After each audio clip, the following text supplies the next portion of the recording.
দর্শক, এই মুহূর্তে আমরা রয়েছি সদরঘাট লঞ্চ টার্মিনালে। আমরা দেখছি আসন্ন ত্রয়োদশ জাতীয় সংসদ নির্বাচনকে কেন্দ্র করে দক্ষিণাঞ্চলের যে জেলাগুলোর মানুষ রয়েছে তারা কিন্তু বাড়ি ফিরছেন।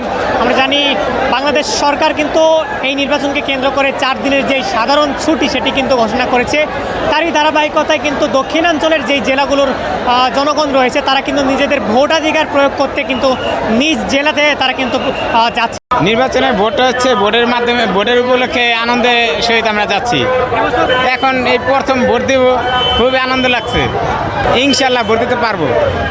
আমরা জানি যে এই ধরনের জনসমাগম কিন্তু সাধারণত ঈদের ছুটিগুলোতেই হয়। সাধারণ মানুষ কিন্তু ঈদের ছুটিগুলোতেই আমরা লক্ষ্য করি সদরঘাট লঞ্চ টার্মিনালে এই ধরনের ভিড় হয়। আমরা এই বছর যেই আসন্ন ত্রয়োদশ জাতীয় সংসদ নির্বাচন সেখানে কিন্তু আমরা এই ধরনের যেই উপচে পড়া ভিড় সেটি কিন্তু আমরা লক্ষ্য করেছি।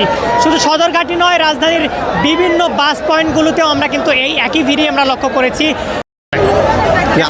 আলহামদুলিল্লাহ, খুব ভালো লাগতেছে। আমি কখনো বাড়িতে ভোট দিতে যাই নাই, যে প্রথম ভোট যে দিতেছি, যাতে খুব ভালো লাগতেছে। খুব অনুভূতিটা খুব আলাদা, যেটা বলা যায় না। এত মানুষ একসাথে, ঈদেও এত মানুষ হয় না, যে এবার নির্বাচনেও এত মানুষ যাইতেছে। যে 15 বছর পরে এবার সুস্থ নির্বাচন আশা করা যাইতেছে। আলহামদুলিল্লাহ সুস্থ, আমরা চাই সুস্থ হোক, সুন্দর হোক, ভালো হোক, এটা আমাদের চাহিদা, কাম্য আর কি।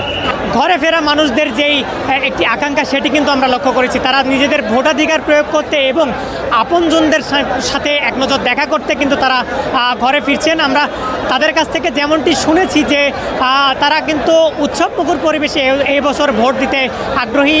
তারা কিন্তু এবছরের ভোট নিয়ে কিন্তু প্রত্যাশা করছেন ব্যাপক। তারা আগামীর বাংলাদেশ গড়তে কিন্তু এবছর যেই ত্রয়োদশ জাতীয় সংসদ নির্বাচন সেখানে তারা সুষ্ঠুভাবে ভোট দিতে চায়।